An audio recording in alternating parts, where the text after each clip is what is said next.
오늘 본문의 말씀은 창세기 3장 1절에 16절 우리말 성경입니다.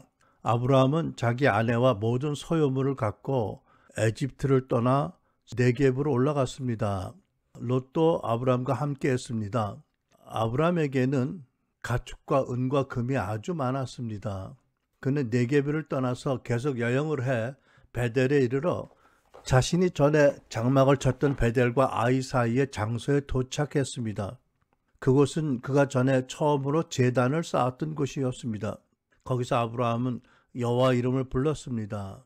한편 아브라함과 함께 다니던 롯에게도 양과 가축과 장막들이 따로 있었습니다. 그들이 함께 머물기에는 그 땅이 너무 좁았습니다. 그들이 함께 지내기에는 그들이 가진 것이 너무 많았습니다. 아브라함의 양치기들과 롯의 양치기들 사이에 싸움이 일어났습니다. 그 당시에는 가나안 사람과 브리스 사람도 그 땅에 살고 있었습니다. 아브라함이 롯에게 말했습니다. 우리가 한 친척이므로 너와 나 사이에 내 양치기와 내 양치기 사이에 더 이상 싸움이 없도록 하자. 온 땅이 내 앞에 있지 않으냐? 나를 떠나거라. 만약 내가 왼쪽으로 가면 나는 오른쪽으로 가겠고 내가 오른쪽으로 가면 나는 왼쪽으로 가겠다. 롯이 눈을 들어 요단의 온 들판을 보니 그것은 소알에 이르기까지 사방에 물이 넉넉한 것이 마치 여호와의 동산이나 이집트 땅 같았습니다. 이때는 여호와께서 소돔과 고모라를 멸망시키시기 전이었습니다. 롯은 요단의 온 들판을 선택해 동쪽으로 갔습니다. 두 사람은 이렇게 헤어졌습니다. 아브라함은 가나안 땅에 정착했고 롯은 평원의 성들에 정착해 소돔 가까이에 장막을 쳤습니다.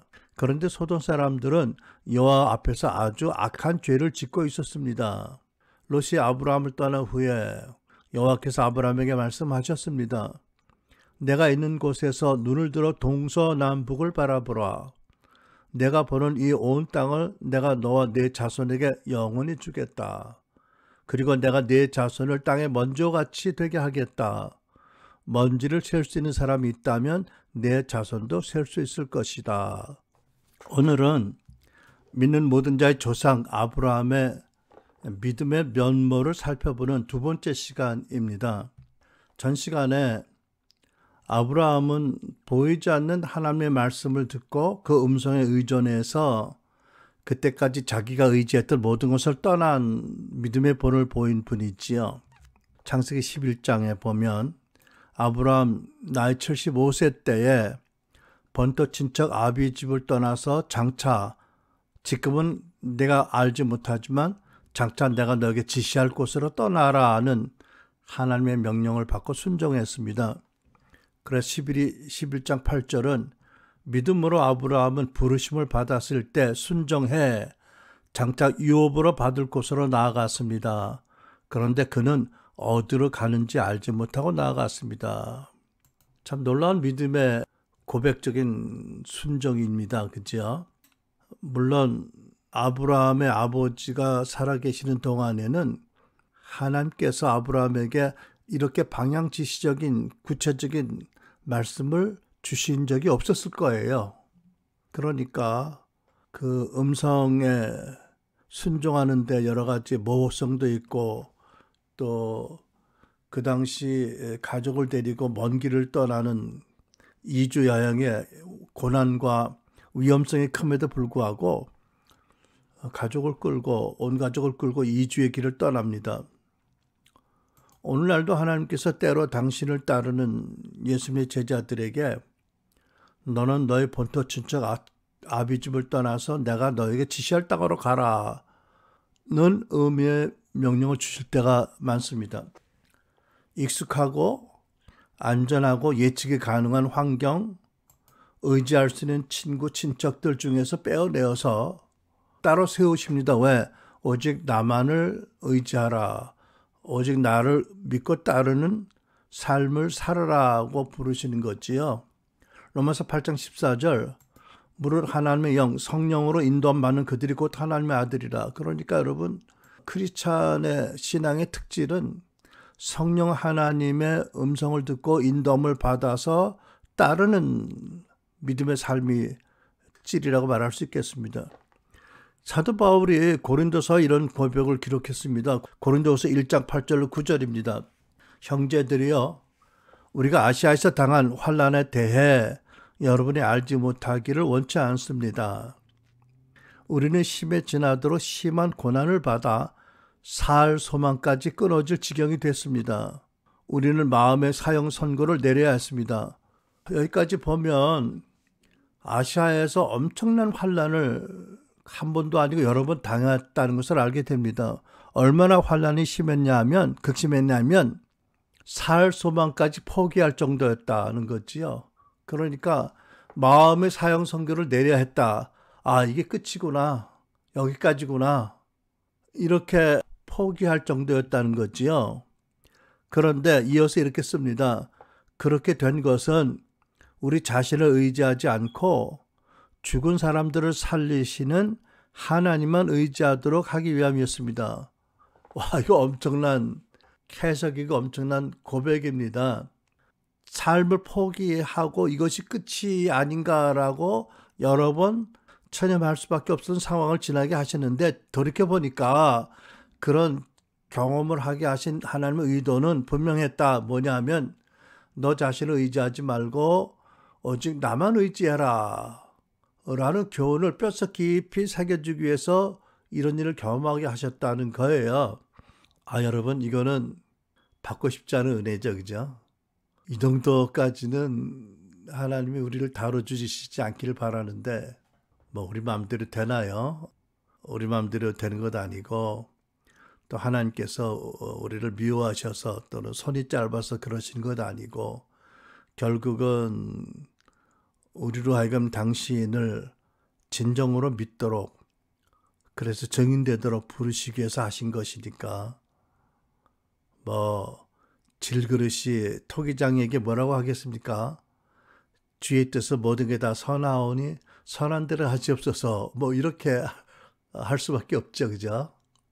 뭐 안 그래도 되는데, 안 그러면 여러분이 더 고달퍼져요.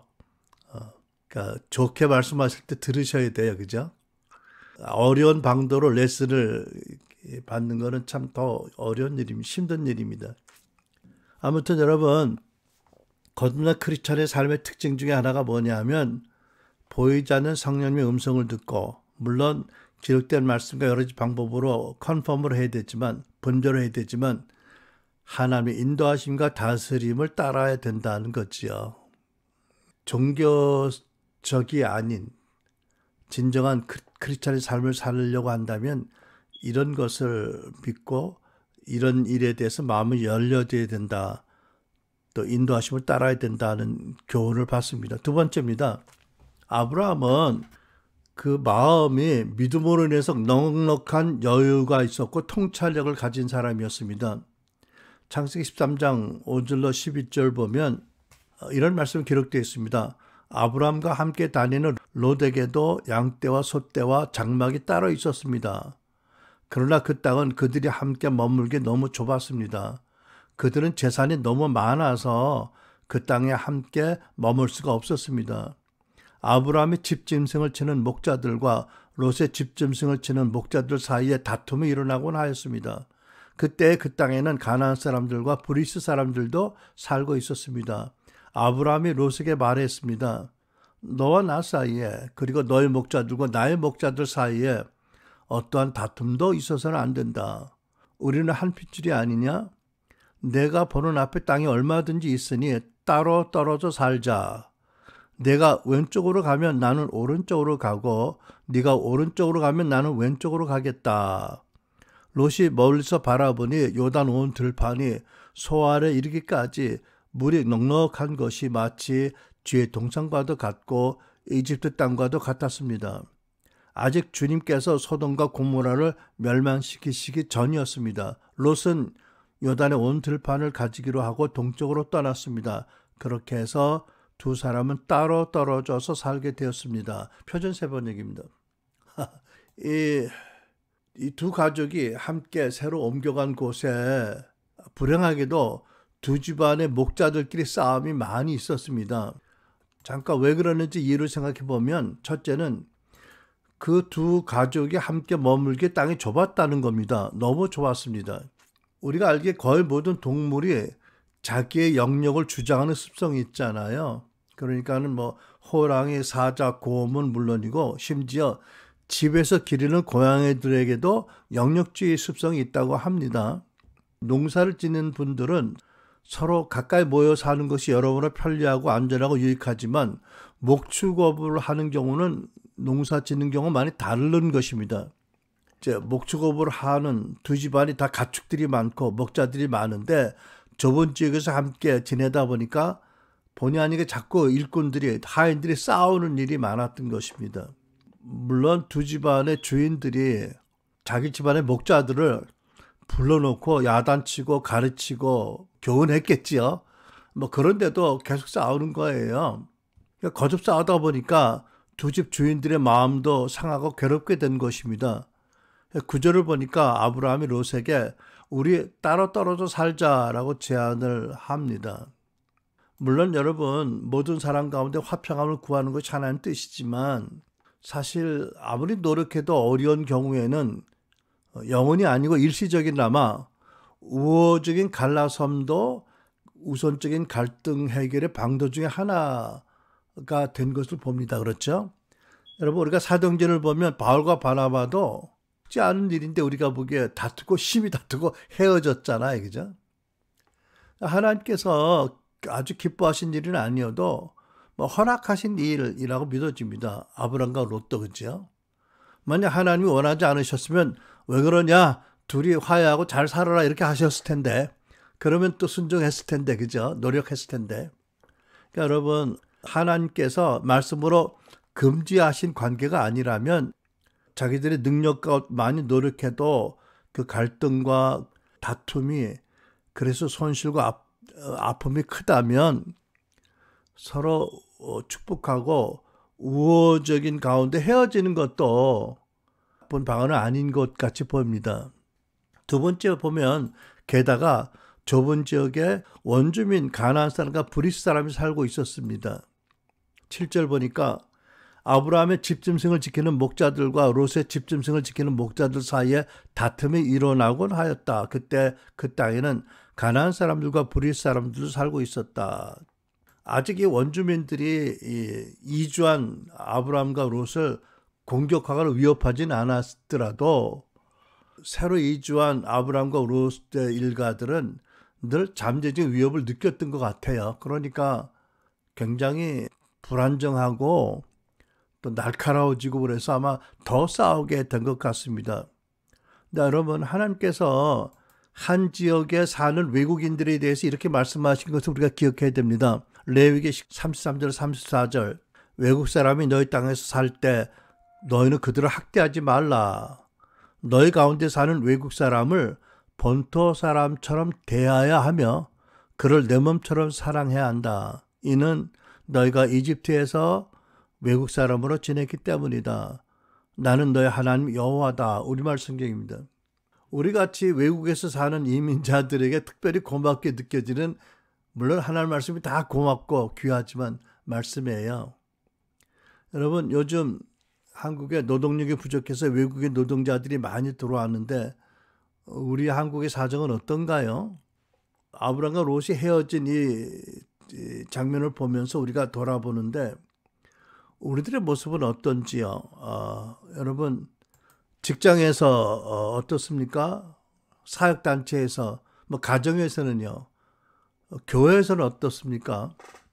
여럿이 모여서 공동체를 이루다 보면 특별히 자기 영역과 자기 권리를 주장하는 사람들이 있고 그런 사람들이 또 부딪히면 다툼이 생길 수밖에 없는 것이 뭐라고 할까요? 인간들의 한계라고 할까요? 그럼에도 불구하고 레위기 19장 말씀의 정신을 따라서 너희 가운데 사는 외국 사람을 본토 사람처럼 대하고 내 몸처럼 살아가라는 하나님의 마음을 알고 순종하도록 많이 노력하고 기도하고 은혜를 구해야 될 줄 압니다. 근데 세 번째 보니까 흥미롭게도 6절 하반절에 보면 그들은 재산이 너무 많아서 그 땅에서 함께 머물 수 없었다라고 기록되어 있습니다. 재산이 그렇게 많지 않았다면 그런 다툼도 없었을 수 있었다. 그죠? 물론 그렇겠죠. 양들과 염소와 뭐 가축이 많으니까 또 그들을 또 이끄는 목자들이 많으니까 좁은 지역에 사니까 다툼이 많이 일어나서 함께 살 수 없었다는 거잖아요. 이제 그렇다면 목자가 적고 양들이 적고 짐승이 적으면 잘 지냈을까? 사람의 근성이 바뀌지 않으면 사실은 별로 크게 환경에 따라 다르진 않을 것 같아요. 그런데 이제 이 말씀에서 우리가 뭐를 제가 느끼냐면 저는 그들이 재산이 너무 많아서가 아니고 사실은 재산이 너무 많아서 마음이 높아져서 마음이 교만해져서 함께 머물 수가 없었다라는 의미로 느껴집니다. 문제의 근원은 관계에 화평하지 못한 문제의 근원은 뭐 많고 적음의 물질의 문제가 아니잖아요. 마음의 문제입니다. 누구든지 천국 복음과 하나님 나라의 가치관으로 깊이 변화되지 못하면 가진 것이 많고 적고 간에 지위가 높고 낮게 간에 항상 다투고 경쟁하게 됩니다. 그죠? 뭐 단순 노동하는 분들의 그 직장에서 다툼이 없을 것 같지만 엄청나게 서열을 따지는 사람이 있고 그중에 엄청나게 왕따시키는 사람도 있는 걸 보면 이게 꼭 많고 적음이 아닌 거예요. 그죠? 마음의 상태를 말하는 것입니다. 근데 참 놀라운 것은 뭐냐 하면 아브라함의 삼촌이가 어른이잖아요. 그 가정의 리더잖아요. 그런데도 따로 떨어져 살자고 하시면서 네가 왼쪽으로 가면 내가 오른쪽으로 가고 네가 오른쪽으로 가면 나는 왼쪽으로 가겠다. 네가 선택하라. 좋은 땅을. 선택권을 롯에게 양보를 해요. 또 어떻게 이런 발상을 하게 되었을까 생각해 보면 아 이게 참 믿음의 표지구나라고 깨달아집니다. 정말 하나님을 믿는 진실된 믿음을 가졌기에 그분이 어떠함을 이미 경험적으로 알기에 그런에서 마음에 넉넉한 여유가 있고 겸양하는 마음이 있고 또 통찰력이 생겼고 또 조카를 사랑하는 마음도 있었구나라는 것을 보게 됩니다. 이제 창세기 14장에 보면 롯이 적군에게 잡혔을 때 아브라함이 집에서 기르던 그 사병들을 이끌고 자기 목숨을 걸고 쫓아가서 롯을 구해오잖아요. 그러니까 롯을 괘씸하다라고 여겨서 떠나가라 이런 건 아니었던 거예요. 그죠? 이제 그렇게 보면 참 대단한 아브라함의 믿음의 도량이고 넉넉한 마음인 거예요. 사람이 살다 보면 이런 경우들이 있잖아요. 어디서나 자기 주장이 강하고 또 남들을 자꾸 이렇게 가르치려고 하고 또 이기심이 강하고 자아가 강하고 뭐 체면 때문에 감정 때문에 사람들이 보는 어떤 이목 때문에 뭐 적은 일로 크게 불화일으키는 경우들이 있는데 가족 간에도 그렇지 않나요? 내 마음에 들지 않고 내 생각과 달라서 상대의 생각을 고치고 행동을 고치려고 하고 그러다 보면 마음이 상하고 관계가 다치고 멀어지는 경우가 흔히 있습니다. 근데 그렇게 하는 본인의 입장에서 생각해 보면 본인의 생각으로는 내가 상대를 위해서 잘 되라고 하는 건데 왜 저러지? 라고 의아해하지만 그리고 아파하지만 또 상대방을 또 생각해 보면 왜 이런 것까지 내 의견을 존중하지 않아? 왜 자기 생각만 따르라고 그래? 왜 나를 항상 고치려고 그래? 왜 이런 것까지 가르치려고 그래?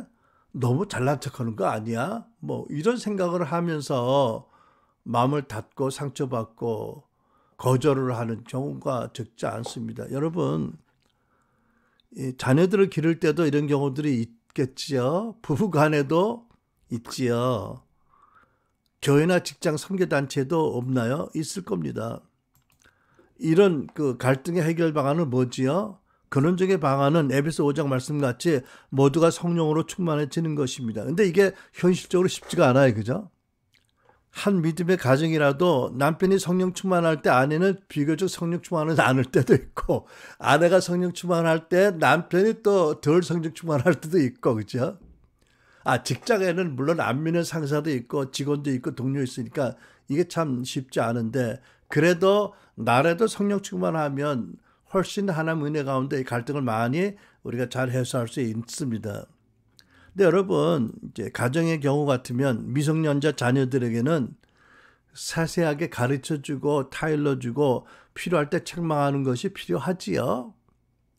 또 상대가 누구든 간에 내가 어떤 입장이든 간에 누구에게든지 내 생각과 감정과 의도는 어떤 것인지 바람은 어떤 것인지 비공격적인 언어로 적절한 방법으로 온유한 방법으로 표현할 수 있어야 됩니다. 그죠?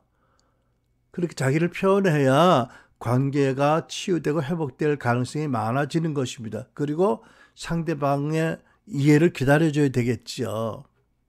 그런데 우리 크리스찬의 입장에서 본다면 많은 경우에 좀 기다리면 성령님께서 가장 좋은 시기에 하나님의 사랑과 지혜와 인내로 잘 하실 일인데 성격이 급해서 성령님이 하실 일을 자기가 가로채서 문제를 더 나게 만드는 경우가 없는가? 많을 것 같아요. 그죠?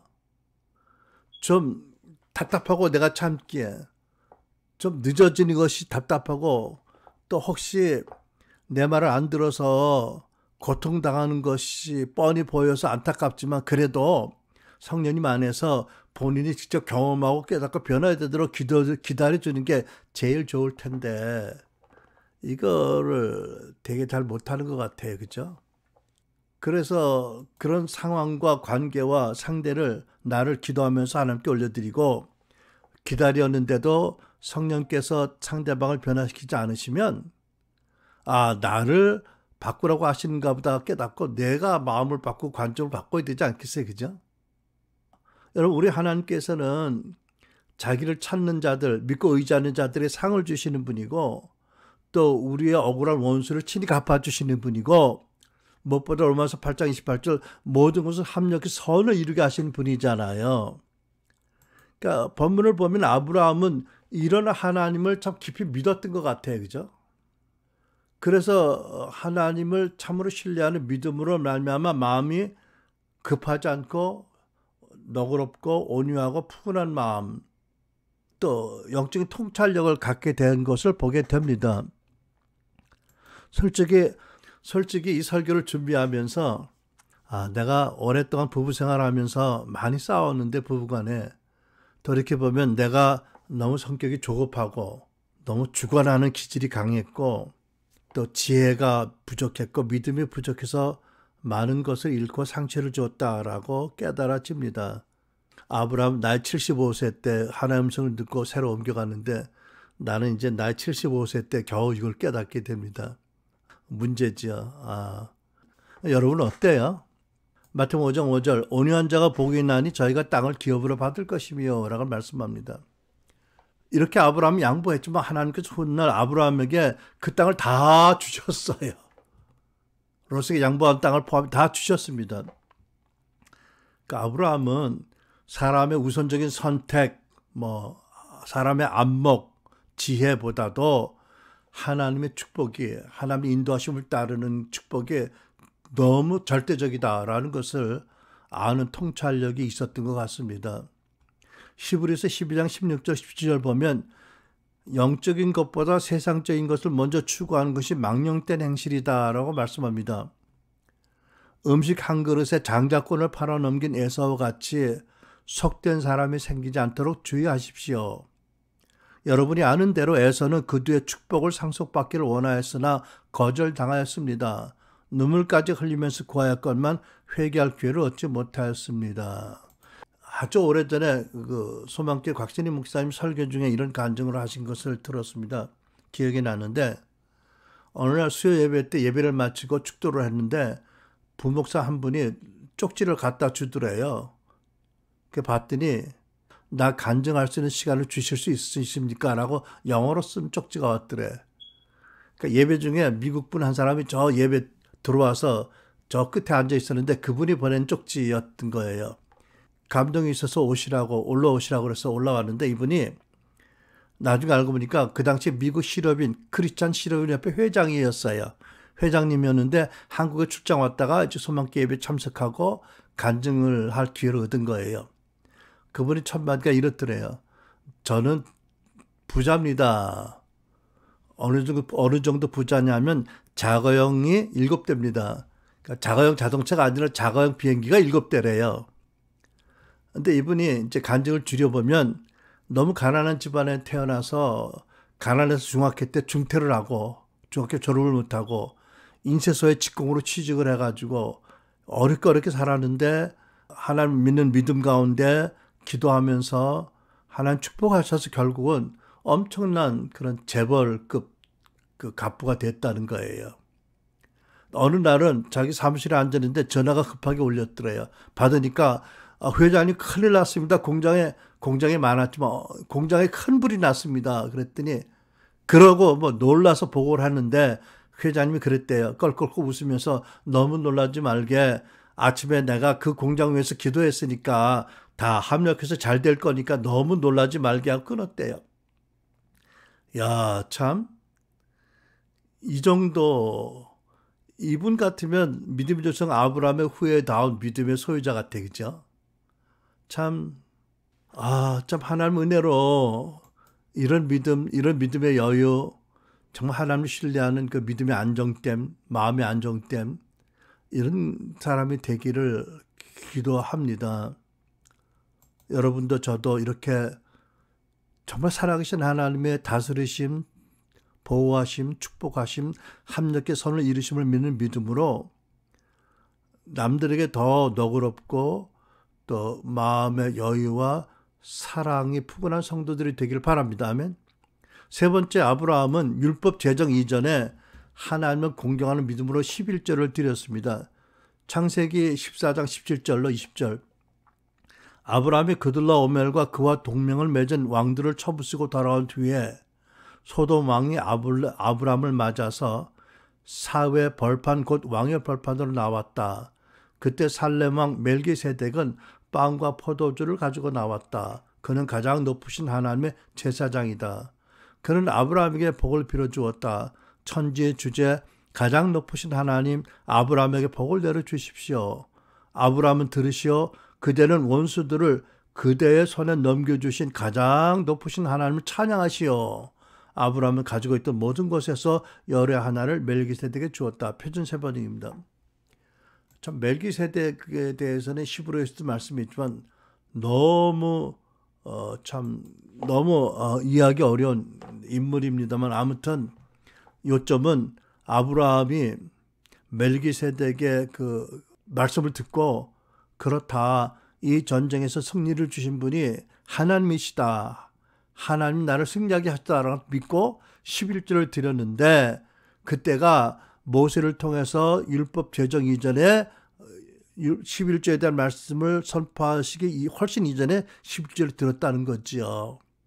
고린도후서 9장 7절 각기 그 마음에 정한 대로 할 것이요 인색함으로나 억지로 하지 말지니 하나님은 즐겨내는 자를 사랑하시느니라. 그러니까 여러분 율법 제정 이전에 이미 믿음으로 11절 드린 믿음의 조상의 후손으로 우리도 인색함이나 억지로가 아니라 마음에 정한 대로 즐거운 마음으로 내야 될 줄 믿습니다. 요한 웨슬레가 이런 명언을 남기셨어요. 돈 지갑이 거듭난 신자를 본 적이 없다. 네, 굉장히 일리 있는 말씀입니다. 마태복음 6장 21절 내 보물이 있는 그곳에는 내 마음도 있느니라. 마태복음 23장 23절에 보면 예수님께서 11조를 말씀합니다.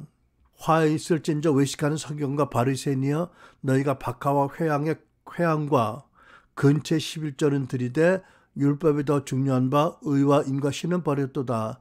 그러나 이것도 행하고 저것도 버리지 말아라. 그러니까 의와 인과 신도 지키고 11조도 드려라 이런 말씀이잖아. 그죠? 여러분 우리 교회 성도님들은 다 11조를 하시는 분들입니다. 믿음과 감사로 계속 헌금하시기를 바랍니다. 그리고 여러분 헌금하신 다음에 그 헌금이 어떻게 쓰였는지 궁금하시죠? 궁금할 수 있는데 너무 간섭하지 마십시오. 헌금은 믿음으로 드렸고 저도 헌금 쓰는 사람 믿음으로 쓸 겁니다. 그죠? 궁금하면 물어보실 수 있어요. 물어보지 말라는 건 아니고 작년에 예산지표를 공개할까 하다가 여러분들이 금년에 안 하는 게 좋겠다 그래서 일리가 있겠다 싶어서 안 하긴 했는데 우리 교회 헌금 어떻게 쓰는지를 궁금하면 얼마든지 물으셔도 돼요. 근데 나를 깨물지 마세요. 나도 믿음으로 하거든요. 하나님을 경외함으로. 네. 뭐 여러분들이 헌금 관리하겠다면 하십시오. 나는 또 그때 기도할 겁니다. 나도 믿음으로 하니까. 그죠? 자, 네 번째, 아브라함은 하나님의 마음과 관점을 품고 간절하게 중보를 했습니다. 세상을 바라보는 하나님의 마음과 관점을 품고 간절하게 중보를 한 사람입니다. 창세기 18장 1절, 4절, 20절, 33절 본문이 너무 길어서 그냥 여러분들이 아시는 내용이니까 요약해서 설명을 하겠습니다. 아브라함이 사람의 모습으로 두 천사와 함께 오신 하나님을 발견합니다. 여러분, 때때로 하나님께서 사람들의 모습으로 나타나는 거 아시죠? 그죠? 네. 예수님께서 이제 부활하신 다음에 승천하셔서 시공간을 초월하셔서 당신을 나타나세요. 엠마오로 돌아가는 두 제자가 만난 사람이 누구였어요? 오랜 동안 옆에서 걸으면서 대화하고 또 말씀을 듣다가 마음이 뜨거워지게 하신 분. 예수님이셨잖아. 그죠? 예수님이 낯선 사람의 모습으로 나타난 거예요. 그러니까 여러분, 우리가 부주 중에 하나님을 섬길 수 있게 예수님 만날 수 있거든요. 그러니까는 사람 만날 때 잘 대하라 이거지요. 부주 중에 천사를 대접하고 부주 중에 하나님을 섬길 수 있거든요. 그때 아브라함은 평소도 그런 것 같습니다. 아주 극진하게 손님을 하나님과 천사님으로 대접을 했어요. 그때 하나님께서 그 소돔과 고모라 죄악의 극심한 도시를 심판하시는 뜻을 말씀하셨습니다. 하나님께서 구약시대에는 선지자들에게 말씀을 하시고 항하는 것이 일반적인 관례였잖아요. 그죠? 말씀하셨어요. 아브라함에게. 그때 아브라함이 무릎을 꿇고 간절히 기도합니다. 하나님, 그 도시에 의인 50명이 있다면 어찌 악인들과 함께 의인들을 멸하시겠습니까? 그랬더니 하나님께서 50명? 그래, 50명 있으면 내가 멸하지 않겠다. 그랬더니 또 40명이 있다면요. 40명이 있다면 멸하지 않겠지. 30명이 있다면 내가 멸하지 않을 거야. 20명, 10명. 나는요, 전에 이 말씀 읽다가 내가 가만히 조마조마했어. 그러다 이놈 해도 그만이지. 정도 것이지. 그만해.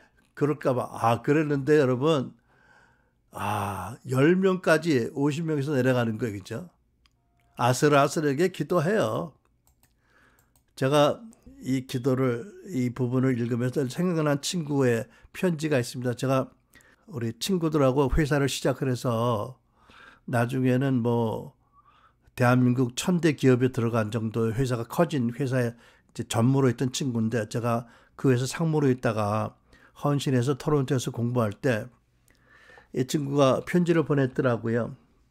그 캐톨릭 순교자 집안의 그 선주인데 워낙 노는 거 좋아하고 사람 좋은 친구가 돼가지고 뭐 아무튼 참 그런 친구인데 굉장히 어려웠던 것 같아요. 왜냐하면 그때 어떤 사업적인 어떤 이유로 집을 한 20채를 은행에다 저당을 잡히고 이제 융자를 받았는데 회사가 너무 어려울 때였어요.